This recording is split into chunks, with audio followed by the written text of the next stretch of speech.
scored. It's Grant who's got the goal from the free kick, and we're heading for extra time now, surely.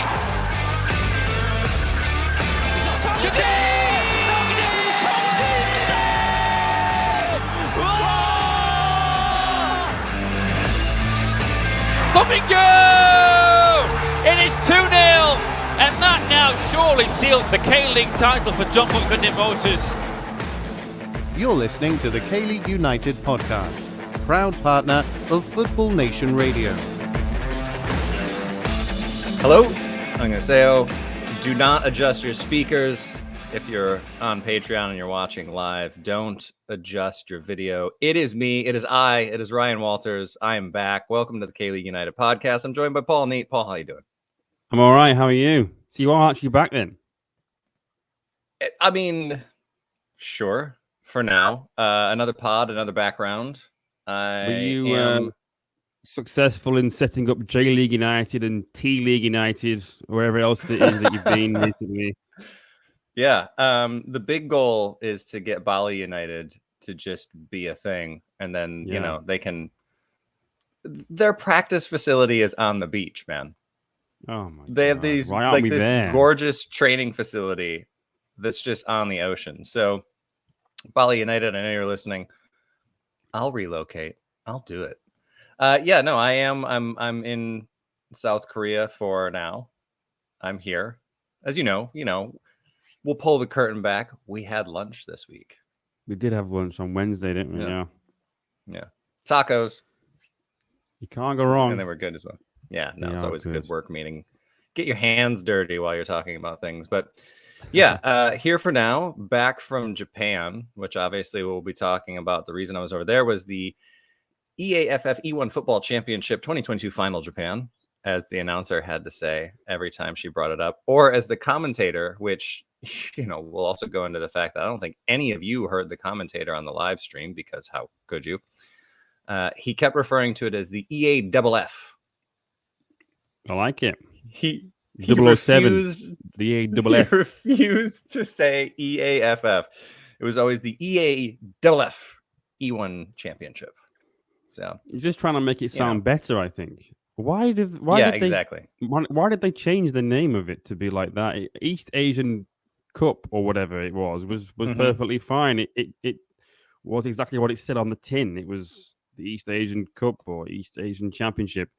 What does the E-1 mean? What does that mean? Energy, excitement, is enigma. it like the top level of the East? But then we know that because it's the East Asian Cup. So yeah. Oh yeah, no.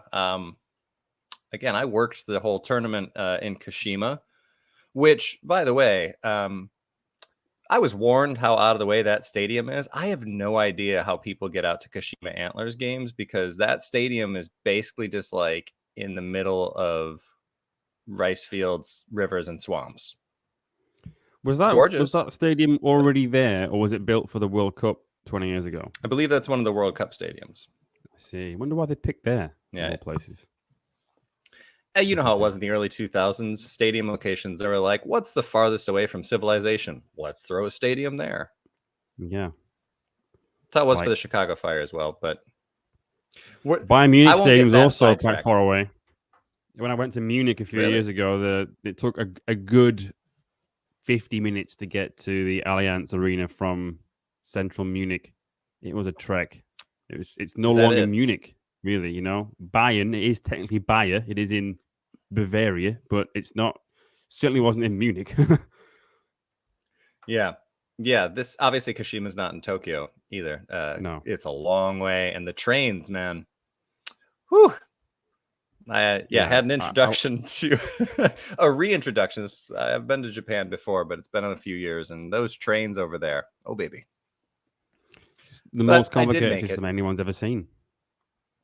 Yeah.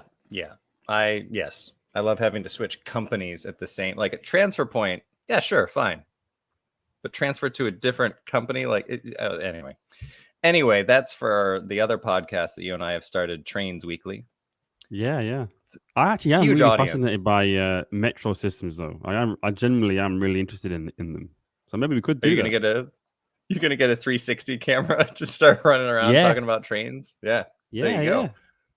That's the viewership we've been needing. If you were just taking the KTX around Korea, that's all right, listeners. You're gonna get what you want. Paul's gonna do that now, but instead, what we will do, I'll cut myself off here for now.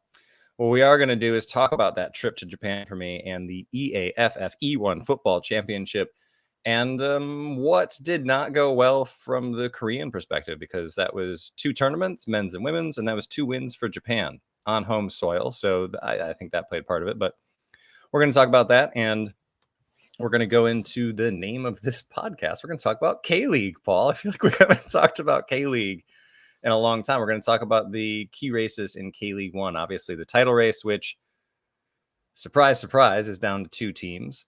But we'll talk about that. We'll talk about the race for ACL, how that's different this year, just as a reminder there. The race for the top 6, which has a lot of teams involved, and the teams trying to avoid relegation. I feel like other than the title race this year, there's a lot going on in K-League 1. And then for the first time in a long time, we also have a very full mailbag to get into this week. So we'll be talking about all of that. But I think naturally we kind of have to start with the EAFF, and we've got to talk about what happened there. Yes, I mean, Korea finished second in the group. It all came down to the Japan game, which they lost 3-0. So let's just start with a question that we're going to bring up from the mailbag. It's from Azri on Twitter. He says, should we be concerned about what's to come in the long term, given that Korea lost to Japan again? Yeah, I think to give that context, the recent rivalry there in this tournament, as you said, they lost 3-0 to Japan in the quote unquote final. It is a group stage, but it's usually Korea, Japan last in the men's side of things, and that's usually determining it. And that was the case here. 2 3-0 wins against China and Hong Kong, which I don't know, in some ways you might have expected more, but we'll get into that. As far as it goes with Korea and Japan, 3-0 loss here.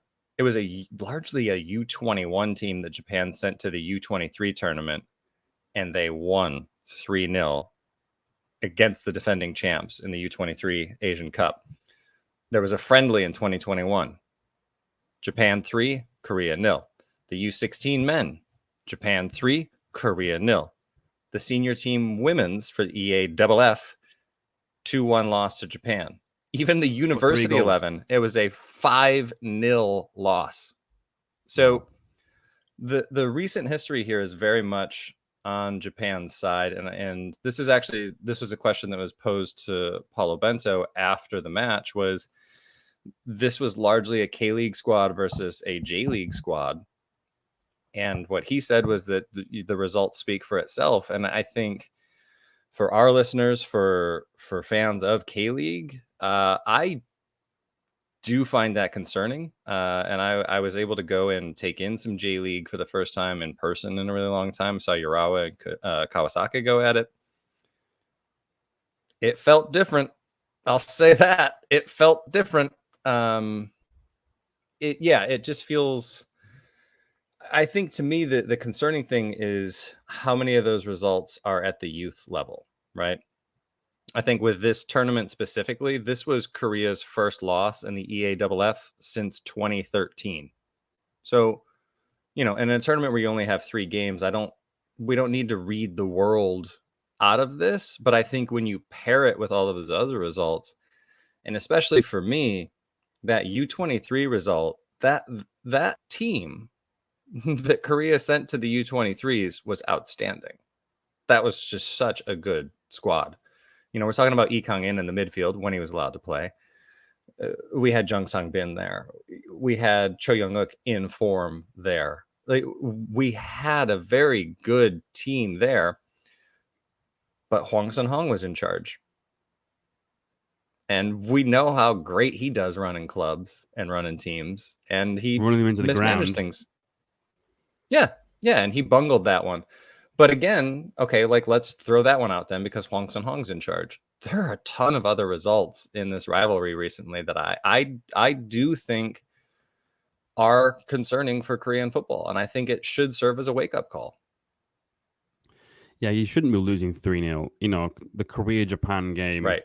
With all the history surrounding it, you know, with matters that aren't related to football, Korea has to be doing everything to win that game. But it was a collapse because it was 0-0 at halftime in this game, you know? Yep. I think for me, there was some question marks over the squad choice, the selection for that game in particular. I think Kim Dong-jun should have started in goal. His build-up play is much better than Choi On-woo. But Japan just looked fitter and sharper, you know? If we're talking about the goals in that game, Kim Min-hwan doesn't know where his man is for that first one. Header at the far post. Yep. Keeper should have done better with that one as well. The second goal, another cross not dealt with. Defending from set pieces surely has to be the basics, hasn't it? And again, question marks over the goalkeeper. In the words of Roy Keane, and I'll refrain from doing an Irish accent, but I'd be swinging punches. You know, oh come on, wouldn't let him back on the bus after that performance, but not quite to that extent. But I just don't think he should be playing. His stock has fallen a lot since the 2018 World Cup. He makes good saves, and that can cover up a lot, I think, in a goalkeeper. But he's just all-around admin, if you want to call it that. His distribution and some of his other things, his concentration sometimes, he's not the keeper that he was 4 years ago. And I wouldn't even take him to the World Cup, to be honest. I think there are better goalkeepers than him. More reliable. Yeah, well, anyway. I mean, the goalkeeper of the tournament, according to the awards, was Kim Dong-jun, who played one game. One game and one clean sheet. Here. Yeah, I think. Yeah. When you've got 3 keepers and you play all 3 in this kind of a tournament, I mean, the other thing is, you know, I think, and maybe we can save this until the end, but I think this tournament needs an overhaul in a lot of ways. I think it'd be a fun youth tournament, personally, especially for Korea and Japan. If they sent their youth squads for this, I think that could make things more interesting. But there was very little prep time, and you know, I was in Kashima, so I saw a lot of the women's games, mainly women's games. There was one men's game there, and on the last day, I think I saw 5-6 hamstring injuries, and I'm not exaggerating. There were just players dropping like flies because it was 3 games in a week in like 33 to 36 degree heat.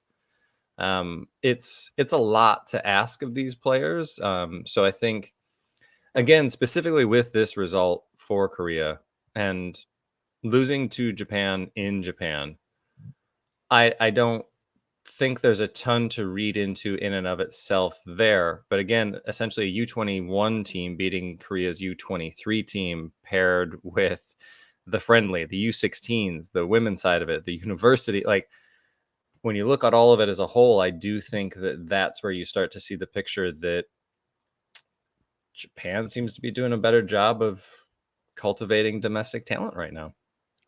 And it's not to say that there isn't talent here, but because there is, but I think the results are speaking for themselves there. Yeah.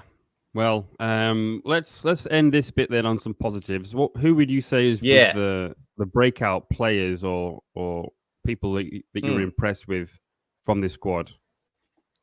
I mean, Hong Chol's goal was a ton of fun. Real, like, just bursting run down the sideline, real odd angle, and just powered it in. So that one was fun. But I think Kang Sung-jin, I think he's got to be the guy. He did the most to raise his stock in this tournament, in my opinion.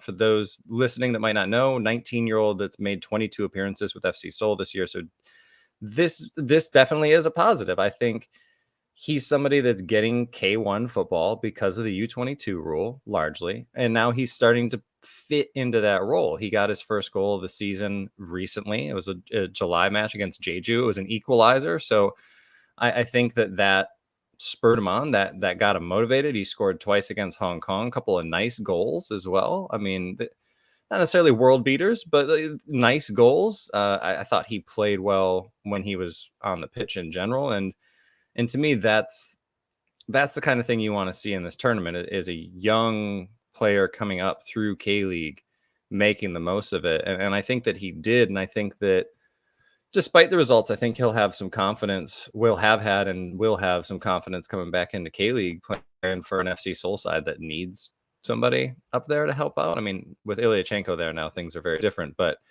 I thought he did the most to put his name on the map coming out of this tournament. Yeah, I think because this kind of tournament is only players that are based in K-League or elsewhere in Asia, there was a lot of opportunities for other players to sort of get minutes or make their debuts. The likes of Kim Dong-jun, who is quite surprising when I saw Branko tweet that was his debut. I was like, well, he was in the squad years and years and years ago when he was at Songnam. And I thought, surely that can't be right. But then I looked, and obviously he was in the squad a lot, but never actually made his debut. So great for him. Right. He got goalkeeper of the tournament, even playing one game. So that's great for him. He's having a great season for Jae-jun. For me, has to go to the World Cup. So there's things like him. There's other debuts like Cho Yu-min, Kim Ju-song, Go Young-jun. You got an assist there as well in the game against China. Like we talked about, Kang Sung-jin. Others as well that made their debut. So there is some positives in that sense. There is some players that have been able to make their debuts and things like that. But but because basically this is the last big, obviously we've got the September break for internationals coming up in about a month or so. But there was really, this tournament was one of the last chances for players to try and impress Bento and get themselves in the frame for the World Cup. And now there are 3 extra places, of course. You know, it's now a 26-man squad, not 23. Who do you think then has kind of made it so that Bento can't leave them out of this World Cup squad? Is there anybody that you think has not just won themselves a place in it, but maybe sort of reaffirmed, you have to take this guy? I think the way that you put that at the end is the way that I would describe it for Cho Gyu-sung. I mean, I think he's already a lock for the national team in general, but he got another goal here. He looked good. He changes the way that Korea can attack. And I think that he's really grown into that role. Another player benefiting from the military experience under Kim Tae-won and just blossoming back, honestly, with him back into the player that we all knew he could be. We've talked about this ad nauseum, really. I think he left Anyang too early, and that I was concerned that was going to really stunt his career in a lot of ways because the Jeonbuk move didn't quite work out as well. Whereas now he's playing so well that Jeonbuk felt comfortable shipping Ilyachenko to FC Seoul because Cho Gyu-sung is coming back. And I think he showed well for himself here. And I will talk about him later, and we talk about him all the time. Hwang In-bum, he looked good when he was out there. And I think the Olympiacos move was a good move, and we'll talk about that later. But I think that shows where his quality still is. I think he's got to be on the World Cup roster as well, the World Cup squad. Sorry, I won't say roster with my American accent, rosters. I hope he doesn't forget his cleats. So he can get changed in the locker room. Yeah. Scored some goals in the upper 90. Rattled the cage with a goal to the upper 90. Yeah, that's actually how I'm going to... K-League has asked me to do the audio for the highlights and that, so I'm going to do everyone like, it's Soccer Saturday in K-League. Actually, I would love to do that. Yeah, why not? Anyway, get back to your question here. I think, the usual faces they would expect. I think Kim Jin-soo's got to be there. I agree with you, though. I don't know that I would bring Cho Yeon-woo. I wouldn't expect him to start any of the games. And like you say, I think over the past couple of years, his distribution has been very disappointing. So I don't know if he's going to be there. I don't know if Cho Young-wook did enough to be there. But I don't know. In a 26-man squad, maybe. But I think there is a lot of depth up top already. And I definitely think that Cho Gyu-sung has to be a part of that for sure. He didn't do anything to remove himself from that situation. But before we get out of here, I do have a question for you with some of the big name players. And he was here. You might have forgotten he was here. But has Paek Sung-ho played his way onto the World Cup squad for you? I think I don't know.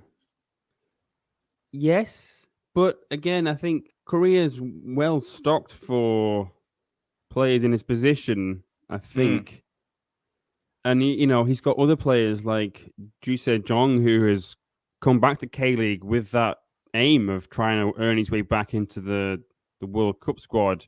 Much more experienced than Paek Sung-ho.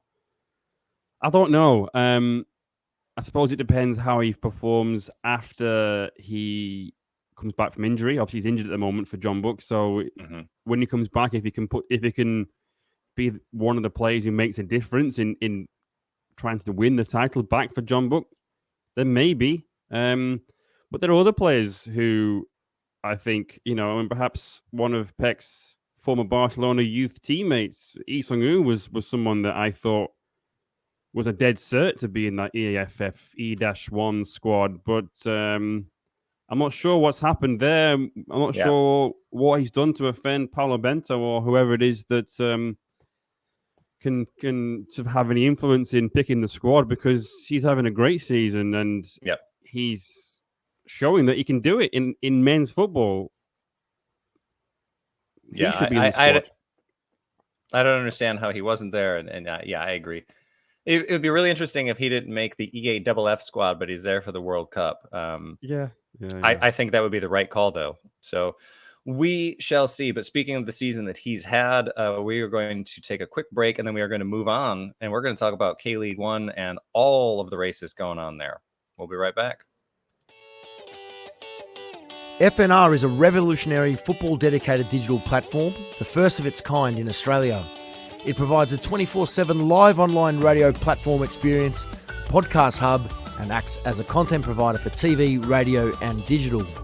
Having reached millions of listeners and football fans since launching, FNR is accessible worldwide via its website or app, providing a platform to discuss, debate, and celebrate the world game.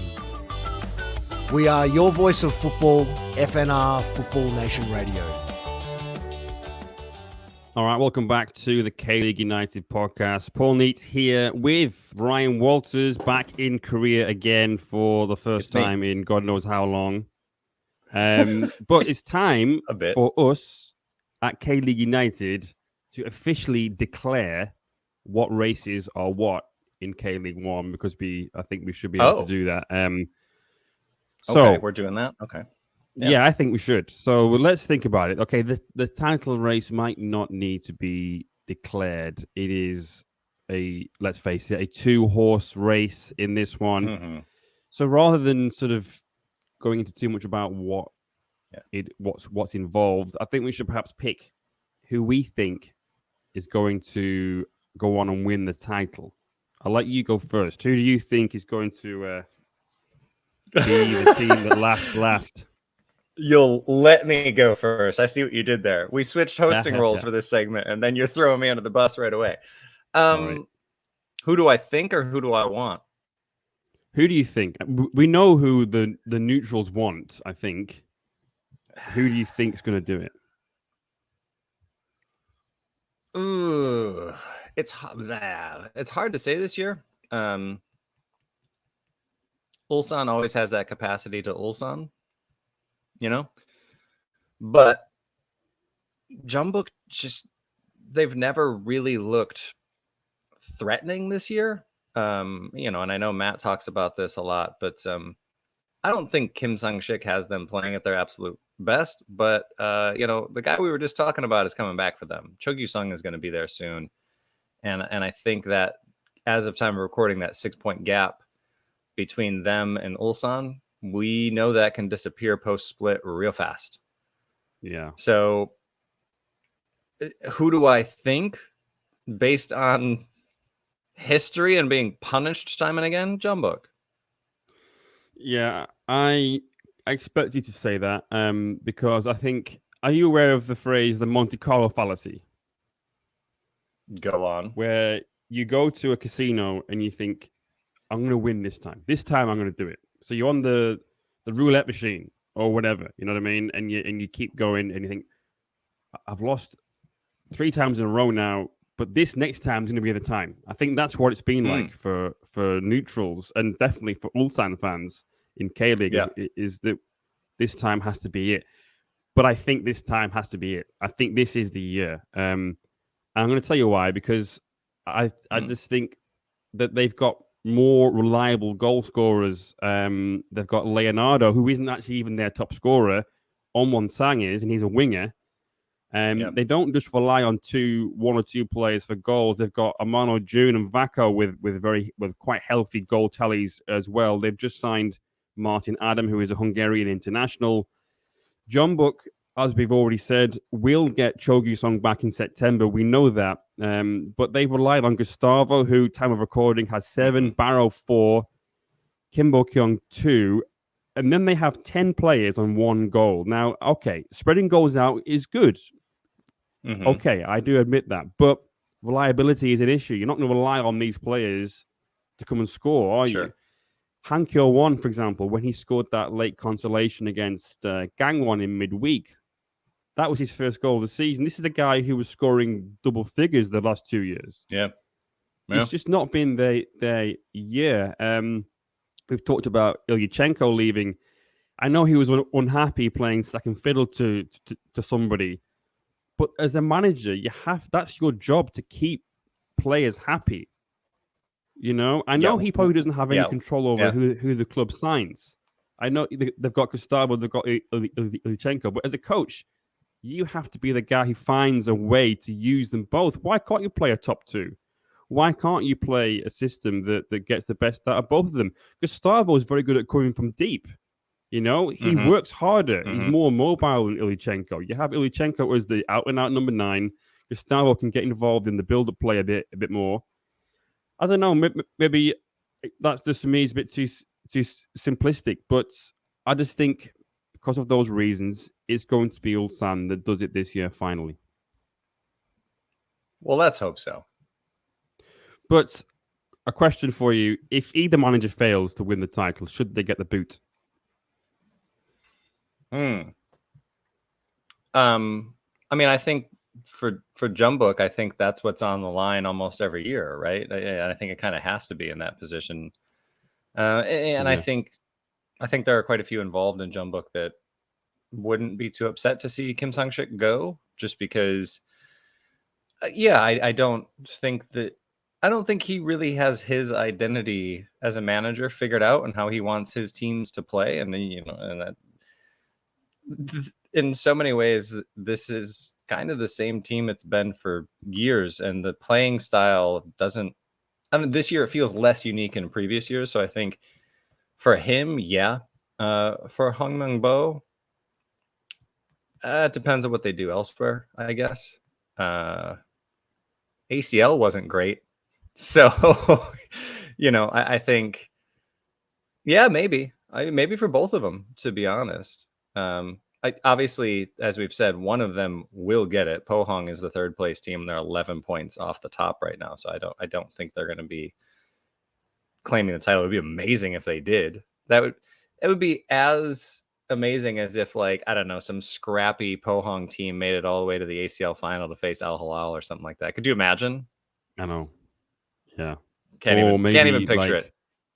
A team from the second division, also owned by POSCO, wins the FA Cup.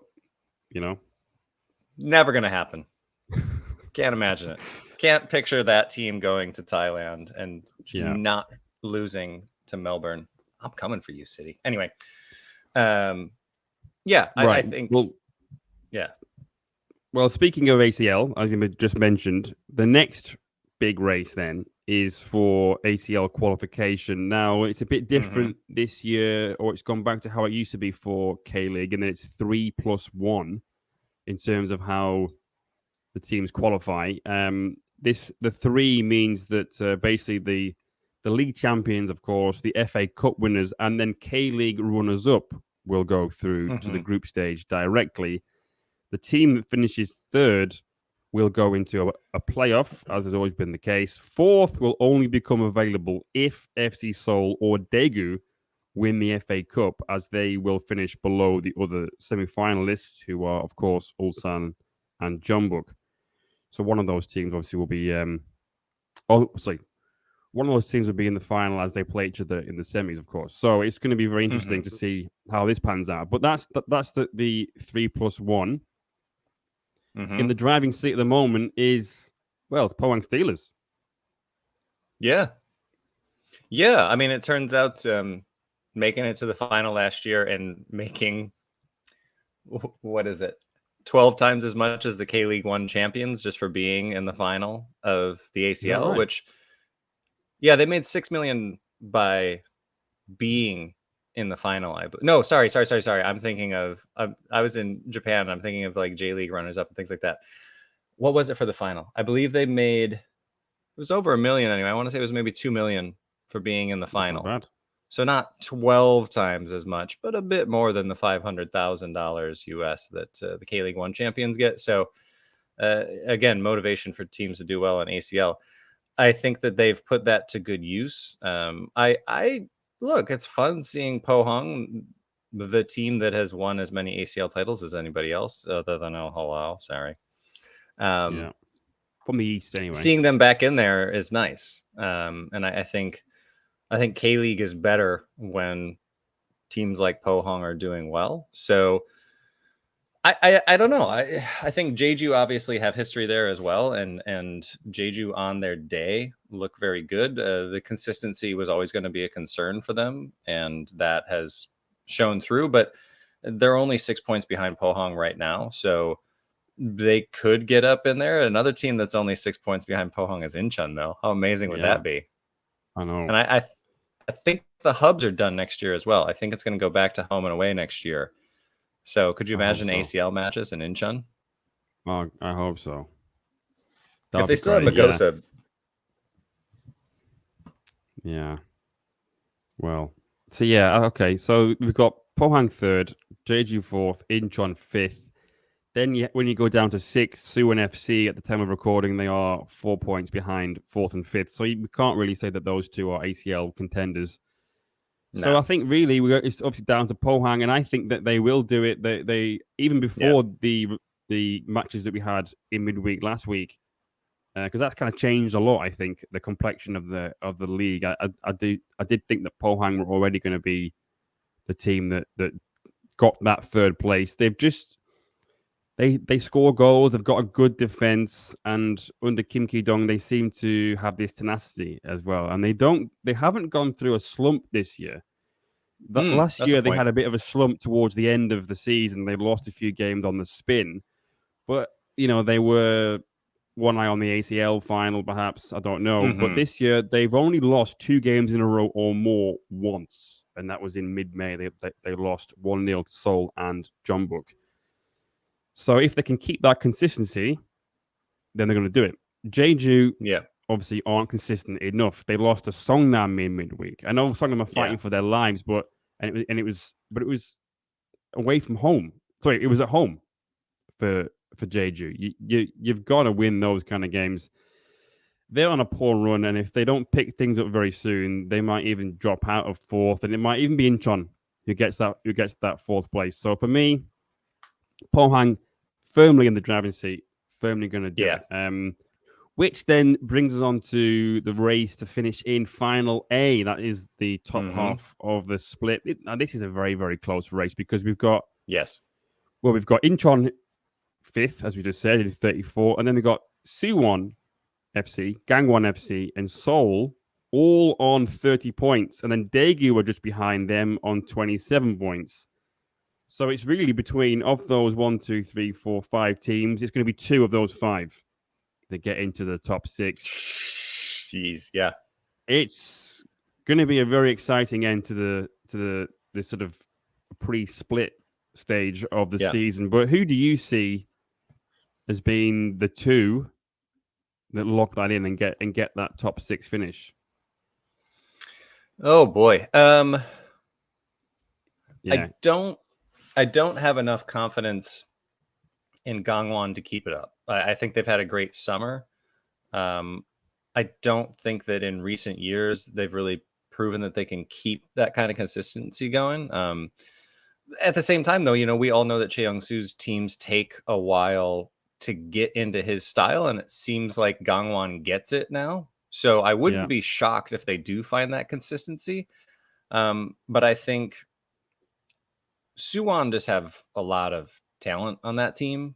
So I think they'll get in there. And I think Seoul with Ilyachenko there now, with Na Sang-ho playing pretty well, Chung Young-uk having a good season, the mighty Young Han-bin in net. Like I think that there's enough for Seoul there to go and make that push. And I think most importantly for Seoul, they have confidence again. And I don't think that this is a team that's had a ton of confidence in a long time. So I think that they have that. Daegu's on a very poor run of form right now, and they also have ACL to worry about. So they'll have time to come back from ACL if they are coming back. You know, maybe they'll win their match against Jeonbuk. We'll see, but you never know. They do have that to deal with. And I think for Daegu, there's just a lot of other things going on. So it wouldn't shock me if they fell down into Final B. I still don't love Final A and Final B, but anyway, yeah. So okay, I'll say Suwon and Seoul. Then those would be my answers. Okay. I think I might have to agree. To be honest, I would love to say Incheon, and as we'll get to later in the mailbag, there might be a question about this. I think if they'd have kept Magosa, they would have had a great chance, a fantastic chance of doing it. But yeah, I just think FC Seoul with Ilyachenko, he's got 2 goals and 1 assist already, and he hasn't even started the game yet. They're all off the bench. So yeah, just you wait. He's good at the football. He is. It turns out he is very good, isn't he? Yeah. Who'd have thought it? Right then. Okay, the next key battle is the relegation. The battle to avoid the drop. Now, it is a bit different this year because 3 teams could go down. That's going to be interesting. Let's hope. Wouldn't that be amazing? It would be good. I can't see it happening, but no, you know, we live in hope. So for those who aren't too sure of how it's going to work this year, now some of the players don't even know. Because when I interviewed Maxwell Acosti at the start of the season, I had to tell him how it works. He hadn't even been told. The players weren't told how it all works. And he seemed very encouraged that finishing second in K-League 2 and you're going to go straight to play 11th in K-League 1. So let me just quickly explain. 12th goes down. First in K-League 2 goes up. That's the same as it always was. Now, if you finish second in K-League 2, you will go straight to a 2-leg playoff with the team that finishes 11th in K-League 1. Okay, so you don't have to bother about playing 3rd or 4th or whatever in K-League 2. Straight through to a playoff with the K1 team. Where it gets interesting, though, is now the team that finishes 10th in K-League 1 will have to play a playoff, and they will play the winners of 3rd, who will go through to a semi-final, if you will. They'll wait and play the winners of 4th and 5th in K-League 2. And then there'll be a 2-leg playoff. So we could have 3 teams go down and up, or maybe just 1, or maybe 2. We'll see. So let's have a look at who is occupying these positions at the moment. We have Songnam, who are, they were quite far adrift until back-to-back wins last week. Fair play to them. They are 12th on 18 points. Gimcheon are 11th after no wins in 4. The Blue Wings have moved up to 10th, the dizzy heights of 10th after their win against Daegu. So they, after a very poor season, are now only 3 points behind Daegu in 9th. So where do we see this happening? Are Songnam down already, even despite their 2 wins?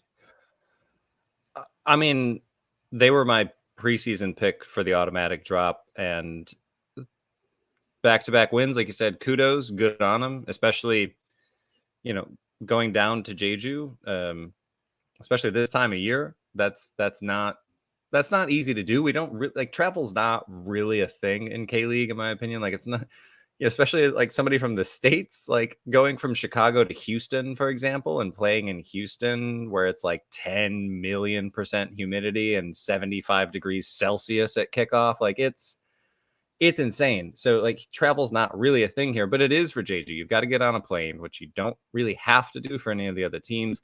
And it's hot down there. So for them to go down there and get a win, I think, yeah, it shows that they've got fight in them, and that's great. But they're also still 5 points off of the next closest team, and that next closest team is Gimcheon Sangmu, who I think are going to get a bump when the outgoing players leave. I know that that's usually more difficult for them, but I think those players all have a foot out the door. They don't care right now, and you can't really blame them. This isn't a team, this wasn't a lone move to try to improve their career. It's military service, and they're almost done with it. And so I think that motivation not being there for them makes a lot of sense. But I think they will get a boost in September. And I think the incoming crop of players won't want to play in the second division next year. They'll want to stay in K-League 1 because it's better for them and for their careers. So I think Gimcheon's going to get a little bit of a bounce there. And Suwon, they're almost like a large corporation. They're too big to fail, right? Suwon, I think, are going to find that kind of motivation as well. But will they have enough to beat the teams above them? And that's the thing here. I don't, you look at the ladder right now. You look at the standings right now. Ladder. Been watching some A-League this year. You look at the teams above them in the bottom half right now, which I expect to change. But let's include Incheon and Suwon in it. Incheon, Suwon, Gangwon, Seoul, Daegu. Which of those teams do we see Suwon Blue Wings, Gimcheon, or Seongnam beating? Well, none of them, in my opinion. So for me, Seongnam, I mean, maybe they'll continue to surprise. It would be nice to have a little bit more of a race there, but Seongnam's also a team that's been on the verge of the drop for years, and I don't know, maybe could benefit from another spell in K-League 2. So for me, and their managers tried to resign. If we are to believe some reports in the news, he tried to resign a few occasions, and they just won't let him. No, you will run against us. Uh-huh. I just want to just sort of run through the players that Gimcheon will lose, if you don't mind. Cho Gyu-song, Ha Chang-rae, Park Sang-hyuk, Myung Jun-jae, Yoo In-soo, Jong Sung-hyun, Gu Sung-yoon, and Kim Ju-song. They will leave in September, and they've been replaced by, I'm looking at the replacements. I know they're going to get some in, but none of the caliber of that. Sure. Lee Yu-kan is a right back from Jeonbuk's pretty good. Choi Byung-chan is there. He's not bad. I worry about Gimcheon, to be honest. I just think they are going to stay in 11th. It has to be. At this point, then, they would be in a playoff with Bucheon. I love Bucheon. I love what they're doing. But are they going to beat a Gimcheon team fighting for survival? Probably not, no. I mean, that's time for a future pod. You know what? And I hope so, because come on, Bucheon and K1 would be amazing. Let's go.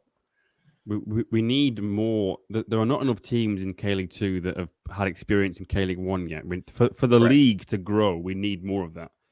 But don't forget, Daejeon do have a couple of games in hand, so if they win those, they will go up to second and be the team that loses to Gimcheon. So, but the Blue Wings, you could get out of the train and experience that 2 years in a row. Doesn't that sound fun? That's true. Yeah.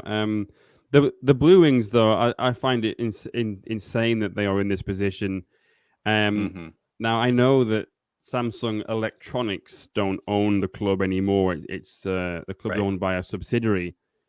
But if Samsung Electronics were to take over the club again or put money in, I know that we're in a bit of a recession financially or economically around the world, but Samsung Electronics, and I'm going to quote an Arirang News article here when I give you these figures, Samsung recorded its highest ever second quarter sales this year. Highest ever. Okay. They got $59 billion US, and that's 21% higher compared to the same quarter last year. Okay. It's also the second biggest on-year gain for any quarter on record. Long story short, Samsung are doing good. They can afford to buy a couple of strikers and a defender for the Blue Wings. This is pocket change, you know. Operating profit for the same period jumped by more than 12% on year to just under 15 trillion won, which is about 10.8 billion US dollars. They're not skint, you know. Get in there, Samsung. Let's go. Come on. Come on. I mean, I think Otherwise, Messi's going to be available soon. Remove Samsung from the name. Surely it can't be good for them to sort of have a team that's down the bottom, maybe even goes down to K-League 2, have their name associated with a team like that. I don't know. Either spend or give to somebody else. Yeah. I mean, I think in a lot of ways, this is what FC Seoul went through 4 years ago in 2018. I think it could be good for them in some ways, serve as a wake-up call, but yeah, this is one, like I was saying, it's nice to see Pohang back up there doing their thing. It'd be nice to see the super match actually mean something beyond bragging rights. And in order for that to happen, these teams are going to have to start doing better. But yeah, I don't know that we're going to see a ton of movement. Again, Daegu have a lot of other things to worry about, but they're only 3 points ahead of Suwon Blue Wings, as you said. But it's hard to see Daegu getting dragged into this. And I don't know if that's just my heartstrings and not wanting to see them dragged into this, but yeah, who knows? I mean, you know, I wouldn't have picked Sungnam to beat Jeju at Jeju. So no, stranger things could happen, but over the long term, again, looking at the teams above them, I don't think we're going to see a ton of movement here. Fair enough. Right, well, let's take a quick break, and then when we come back, it'll be the big old mailbag.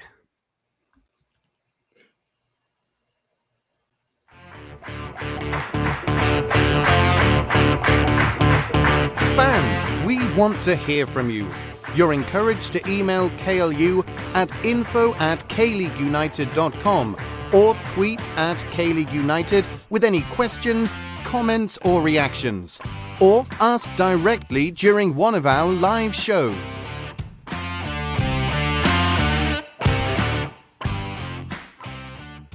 All right, welcome back to the K-League United podcast, where we dive into the mailbag for the first time in Lord knows just how long. First of all, I want to say thank you very, very much to everybody who sent in so many great questions. We've got a lot to get through, and we're going to start with Borja, obviously the Suwon FC fan on Twitter. He says, hi, welcome back. Thank you. He says, it's about Lee Sung-woo. Would you sell him for a good amount of money, or would you just wait until January? Okay, so I'm the mayor of Suwon. I own the team. You are the mayor of Suwon. Yeah. Wow. Thank you. First of all, thank you to the electorate for trusting me. I won't let you down. Despite the fact that I don't really speak Korean and I definitely don't have the right to run the race, thank you for electing me, first and foremost. Secondly, about Lee Sung-woo, if I'm the club, boy, I think this is a tough decision to make because what a hot commodity he is right now. I think from a club perspective, this is why they brought him in, because he was never going to be a long-term fixture for Suwon FC. They brought him in knowing, I think hoping, I think saying knowing, given his career trajectory, would be a bit much. I think hoping that he would eventually make a move back to Europe and make a pretty penny for them. And I think that will be the case. So from the club side, would I do this? Yes. From his side, not right now. I think it's very important for him at this stage in his career to play a full season in the first division and prove that he can do it for a full season without getting injured. Keep up the consistency with the goal scoring. You know, he's on 10 goals right now. That's 4 behind Magosa. Can he win the Golden Boot this year? Because that would be great. If he can go out and do that in his first season in K-League, win the Golden Boot, again, prove that you can play almost 40 games, because we had a ton of games in K-League 1. Prove that you can do that over these Korean summers with this insane schedule this year. Prove your body can handle this. Prove that you have the ability to do this. And then, and I know winter is not as good of a time to move. I know that. But I just think for his career, I think it would be much better to stay here for the year, finish out a full season, and then move on, because he's moved so much, and he's just never had the consistency in minutes that he's getting right now. And I understand the temptation to get to Europe to try to get on that World Cup squad, but he should have been on the EAFF squad. So, yeah, and maybe that was his choice that he wasn't there. We don't know why any of that went down the way that it did, but I'm personally not convinced that this would be the same as like Hwang In-beom, for example, who made the move back to Europe, who has that experience at the first division and other leagues. He played very regularly for Vancouver. He was playing regularly in Russia. FC Seoul was like an accidental pit stop because of a war. That's a very different situation compared to Lee Sung-woo, who had to prove himself, and he's doing a great job with that. But to me, you have to finish out the season, because if I'm a club in Europe, yeah, it's tempting as like a flash in the pan signing. But if he can do it over the season, and like I said, win the Golden Boot or be in the Golden Boot race properly, then all of a sudden you're looking at very different suitors that are looking at you in a different way than this. Oh, you were a Barca youth kid and you've had a good couple of months in K-League. It's different. So from the club perspective, as the mayor of Suwon, again, thank you to my electorate. Yeah, sure, I'd make a pretty penny on him. From his perspective, I think it would be a bad move. See, I would keep him just because if there's no way for Suwon to replace him. The transfer window's closed here, but certainly look to cash in at some point while his stock is still high, like you just said. Yeah. All right. Well, Boha has a second part to his question. He says, Lee Gi-hyuk played 90 minutes for Korea in the EAFF. Do you think he deserves to play for Suwon FC more than players like Kim Sung-jun, who usually comes on for him? So, I want to just preface this with some information, because Lee Gi-hyuk has started 15 games this season for Suwon FC. He's been subbed off in all 15 of them. On average, as I counted yesterday, he's lasted 36 minutes before being taken off. The earliest this season is 15 minutes. The latest is 61. And the most frequent is at half time, which is 6 times from the 15. So he is one of Kim Do-kyun's sort of people that he brings off to get by the under-22 rule. From what you saw of him, or what you've seen of him in K-League, and what you've seen him in, what you saw from that 90 minutes, perhaps in EAFF, does he deserve to play more? I don't know. I think those are pretty standard minutes for somebody in his position. Like I say, I think, and at least it's a halftime substitution. It's not one of these like 40-second minute ones, things like that. I don't know that. For me, I don't know that he showed enough at the EAFF, which is just what it's always going to be for me now. I don't know that he showed enough there to get 90 minutes, but at the same time, if he's good enough to go and play for the national team, then he's probably good enough to get a full match for Suwon. So, yeah, give it to him. Why not? Sure. But can you just imagine? I think it's great banter from Paulo Bento, because it's like, I'm going to call up a Suwon FC player, and it's not going to be Lee Sung-woo. Can you imagine Kim Do-kyun walking into the dressing room? Lads, I've got a fax here from Bento. We've got another call-up to the national team squad. It's Lee Gi-hyuk, not Lee Sung-woo. You must be like, this is a wind-up, isn't it? That's like a hidden camera show or something. I love that it's a fax in your mind for this as well. Of course it's a fax. Of course it's a fax. It's just in before the deadline, gents. The fax machine was going crazy. Yeah. That would. I mean, again, that's why I was saying about Lee Sung-woo, though. Like, we don't know why he wasn't there. I wonder if it was a situation that he probably has a lot of suitors from Europe right now. Maybe he wanted to focus on that decision. Maybe Paulo Bento doesn't want him there. I don't know. We don't know. It's very strange, though. And this is another one, like you say, with Lee Gi-hyuk going. Yeah. That is just how I'm going to see that happening now. The fax machine, like running down the hallway with a fax in hand. What a fax, lads. Okay, well, let's touch on a little bit more of this with Lee Seung-gu because Diogo, Songnam FC fan on Twitter, he wants our take on the whole thing. In terms of the Scottish Premier League, is that a good opportunity for him, or should he wait for a better scenario? He says he doesn't want to be disrespectful to the Scottish Premier League. But what do you say about the idea of going to Hearts? Well, with Ange doing his work with Celtic right now and bringing over the Japanese boys with an H in there for boys, as we all know. Absolutely. I would love to see the Scottish League become a gateway for Asian players. I mean, I've long been a fan of Ange and what he does, and I was, if there's anything more satisfying than shutting people up that don't know anything about you and don't think you can do a job, good on you, Ange. But if this can become a gateway for Asian players to get into Europe, I think the league is a good fit in a lot of ways for K-League players as well. There's a split, so they'll be familiar with that. But I think it's a level that wouldn't leave players drowning. It wouldn't leave them out of their depth. I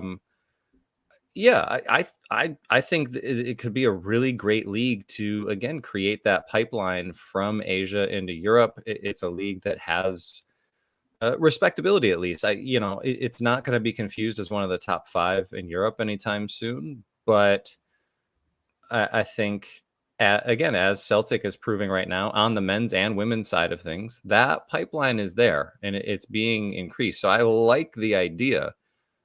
I just hope that it happens later for Lee Seung-gu. But yeah, if more players are moving to Scotland, agreed.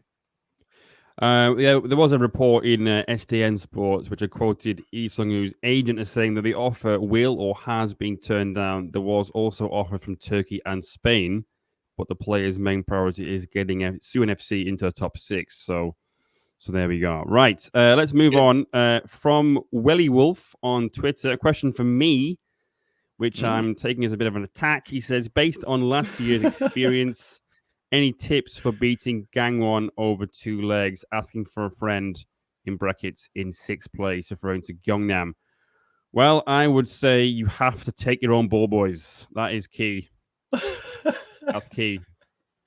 As we all know. As we all know, yeah. I mean, if it would be Gangwon versus Gyeongnam, that would be a Daejeon playoff trauma derby.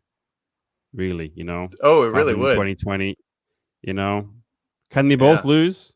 Maybe. I don't know how that would work. Can we get VAR controversy and ball boy controversy in the same match? I think we can.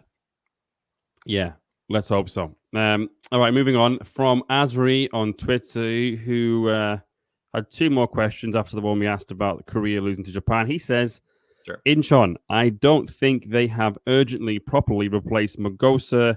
Is this another management fumble? Byung-joon made a lot of sense for this team. That was a deal that they should have got over the line. He's somebody that's proven that he can score in the position that the team was built for. Is he a like-for-like replacement for Magosa? No, there isn't a like-for-like replacement for the form Magosa was in. He's still the top goal scorer in K-League 1, and he's not here anymore. So, I mean, and what a season he was having. Wishing him all the best. He's going to be an ACL. I think congrats to Stefan Magosa. This is a guy that deserves it. And now he's playing on a team with Iniesta in Champions League. Good for him. And hopefully, I would presume that Incheon made a bit of money. But to me, I don't know why the deal didn't go down, but in some ways it feels like a lack of ambition. It's a small club mentality to keep selling your best players and not replace them and have that ambition to go and get an ACL spot or to firmly have yourself in the top 6. I think it was this we're going to cash in on the guy that stayed here for a while and good job, everybody. We made some money on a striker. Cool. Yeah. Go do something with it. To me, I think that this was a management fumble. And if it's not on Byung-joon, then again, there had to be somebody in global football that you could have found that fits that mold, which is not a big, tall target striker. That is K-League bread and butter. You're telling me scouts don't have those guys all around the world? Like, I could rev up FIFA right now and find those guys. Football Manager's got them for you. Like, absolutely. I know scouts have those guys in K-League. So to me, yeah, it's a shame. It's a shame for Incheon. Yeah, they looked odds on to get Am Byung-jun. I don't know how they didn't. They did bring in Hernandez from Gangnam, it has to be said, but he's more of a wide player. But I want to great actually player. Just touch. Yeah, great player. Kim Bo-sop, whose nickname is Wonderboy for Incheon. I'm not sure why. He's 24. He has 4 goals this season, but they have been the difference in 5 extra points, and he scored a couple quite recently that have been 4 extra points of those. He stepped up a little bit since Magosa's left, but for Incheon, Shiyu time needs to be the last 14 games, not the last 14 minutes of matches. Yeah. Thankfully for them, though, their defense is good, so they shouldn't. Obviously, not going to get relegated. That's obviously not going to happen now. But they should be able to grind results out and getting themselves into that top 6. But Asri has another question. He says, and obviously you've already seen this, but sorry, Ryan, but I have to ask this. What is going on with Jeonnam this year? What's going on? I mean, look, it's hard being the greatest team in global football. It's not easy for Barca. It's not easy for Jeonnam. No. It's the pressure that the mighty Jeonnam Dragons feel when they walk into a stadium and they have to push through all of the fans to even get into the dressing room. It wears on a team. Like I think the Beatles, when Dragons Mania, very much, yes. When the PA announcer has to say the bus has left the stadium and then people finally start exiting, this is the pressure that the Dragons are under in my mind. And so that's not even true. I think this is a team that doesn't have an identity right now. When they were under Jung Kyung-jun, it was defense, a little bit more defense, play some more defense, and then think about defense. So defense, and that worked, just a touch. I think it's bizarre to me because I really felt watching them in Thailand and ACL that if they could play to that level in K2, they were at least going to be in the playoffs. You can't convince the same team that took BG to the wire without letting them score. The team that, again, shouldn't have lost to Melbourne, that played toe-to-toe with the Thai and Australian champs. You can't get into the playoffs in K-League 2. But I think they play a different style in the league. I think this is what I was hoping would happen from the ACL experience. The exact opposite did. That first match when they played against United City, they came out and they played a half of K-League 2 football, and it didn't work for them. And so in the second half, they adjusted and started playing differently, and they did the same thing in the remaining matches. But yeah, you could see them come out in that first game and they just sat back and played defense. And it was like, no, you guys can attack this team from the Philippines that hasn't played a professional match in a year. You can do that. Please do.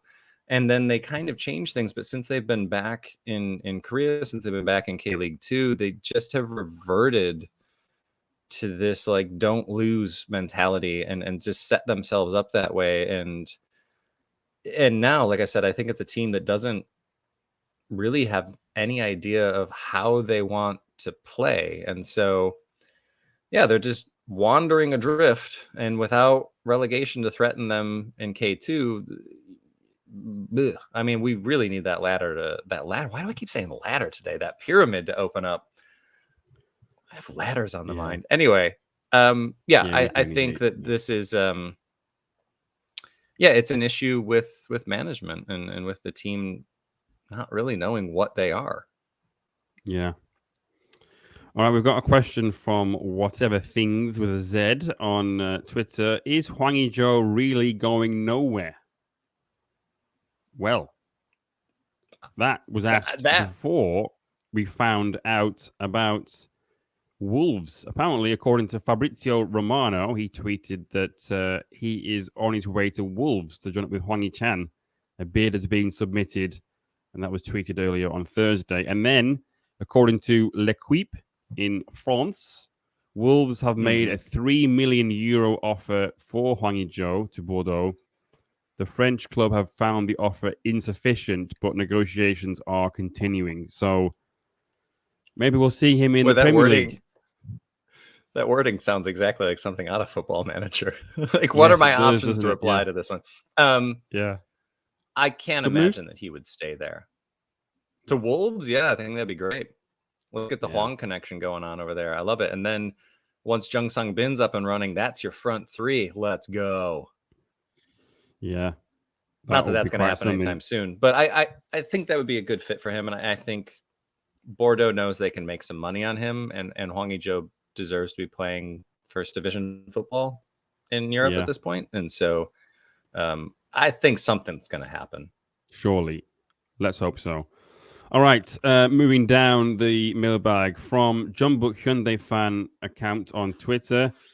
He says, with Kunimoto out the door for Jeonbuk, how do you think this will affect the title race and Jeonbuk in general? Jeonbuk have great squad depth, but losing Kunimoto and the way Jeonbuk did is hard. Also, Kunimoto was in form. Okraishvili failed his medical, so there's no replacement. What do you think? Yeah, I mean, Kunimoto's agent has done a good job to get him a move right away. I understand why Jeonbuk terminated his contract. I think that makes a lot of sense. I also wish that there was a bit more punishment for drunk driving than getting a move to a different league right away. So that's a shame. On the field, I've loved watching Kunimoto play since he was with Gyeongnam. I think he's a tremendous player, and I think he's been an underrated player for Jeonbuk in a lot of ways.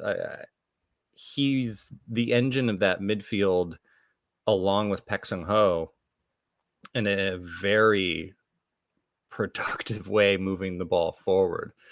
So I don't think there is a like-for-like replacement there. But again, this is where I think it comes down to management. If there's not a like-for-like replacement for Kunimoto, then you switch how you're playing. Like, there are a lot of very talented midfielders on Jeonbuk's books right now. Jeonbuk's books. So I think they should be okay. They should be able to get around this just by switching things up a little bit, in my opinion. Meng Sung-eun is somebody that I'd love to see more of. So get him in there because the kid can play. So is he Kunimoto? No. But you'll never know if you don't throw him into the starting 11 all the time. All the time. I think also I want him in there all the time. I think Jeonbuk's defensive injuries also are having an impact because Park Jin-sop can play. He's a midfielder. He can play as a number 8. In fact, Connor Chapman said to me he could play as an 8 for anybody in K-League 1. This was about 2 years ago, long before he moved to Jeonbuk.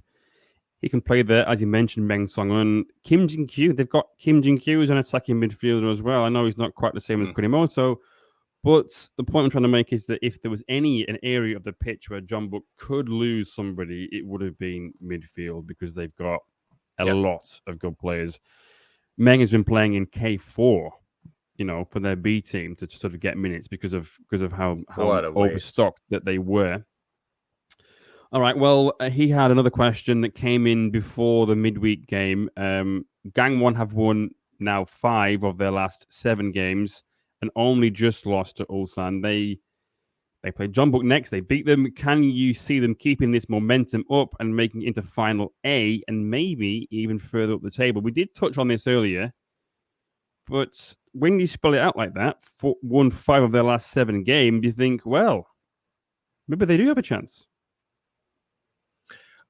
Yeah, I mean, picking 2 teams out of that allotment that we had earlier is quite difficult. Could they? Sure. Will they? I don't know. I don't think so. Like, this is one of the things that I love about K-League and that also makes it very difficult. Seems like everybody's got one of these runs in them every year where they can look like world beaters for about 5-6 weeks, and then the test comes in, and that's where it is right now with Gangwon. And they're doing really well with it, and they have a lot of talent on that team. I wouldn't be surprised if they finish in the top half. It wouldn't surprise me in the slightest. But again, there are only so many spots there, and I feel like Seoul and Suwon just have a little bit more. And I'm not going to change my answer in the same podcast. So yeah, fair enough. I think I would say so as well. I think it would be down to a couple of players that they have there. Kim Dae-won's having a great year, 10 goals, 8 assists. And of course, Yang Hyun-jun, who enjoyed a very impressive cameo against Tottenham. He's now got 5 goals and 5 assists. So, and they might get Dino back in time for the run-in, maybe. I'm not sure how long his recovery will take. If they can stay consistent, that's the key, isn't it, in K-League? And speaking of consistency or lack thereof, or the wrong kind of consistency, perhaps, Adrian Sertle, a.k.a. Jongyong Appreciation Society on Twitter, he's asking about Daegu. He says, well, he's worried, he thinks. Should we be worried about Daegu and the relegation playoff? The unbeaten run was nice on paper, but all those draws haven't done anything for the table position. So they are only 3 points above the bottom 3. Are you worried? Yeah. Would you be worried, really, for Daegu? I mean, again, I think this is one where the difficulty for Daegu, and I think where there should be concern, is that this is not a team that is deep enough to fight on 3 fronts, and they're currently fighting on 3 fronts.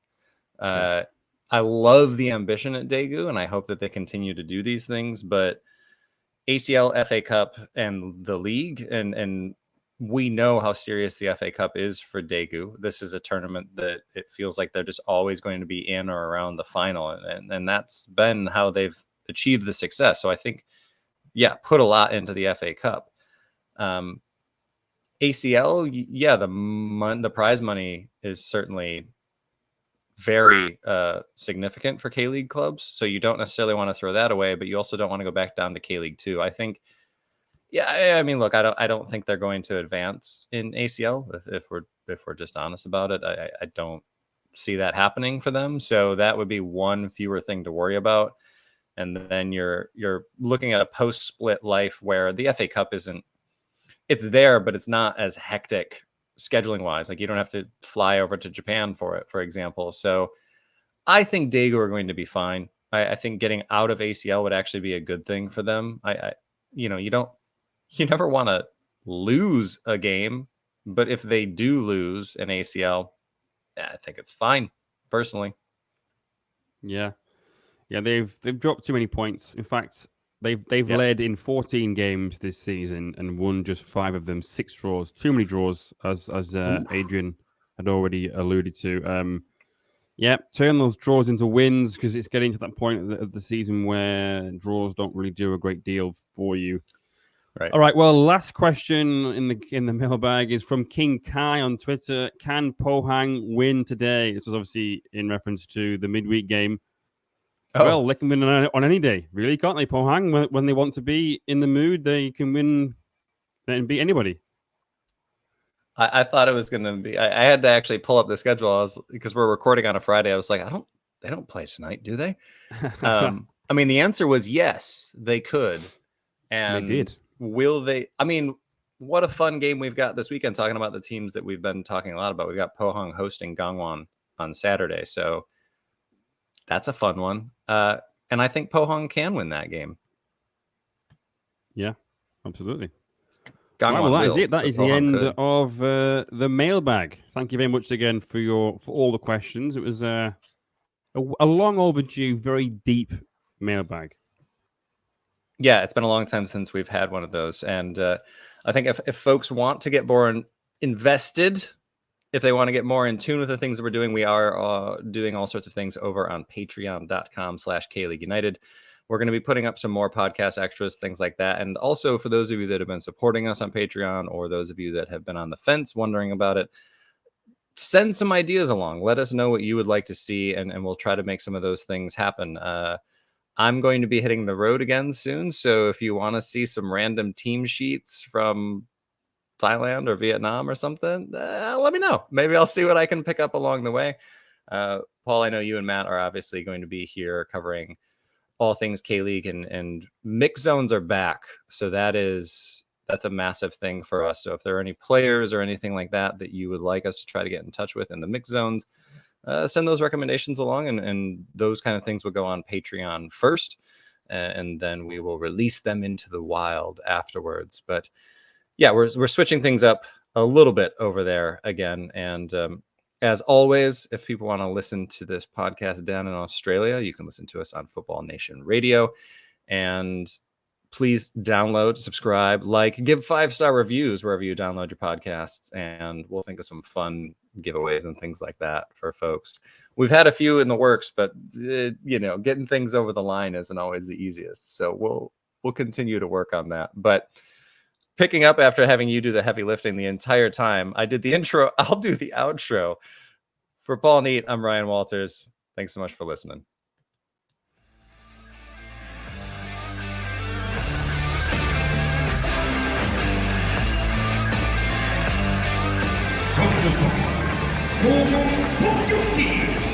King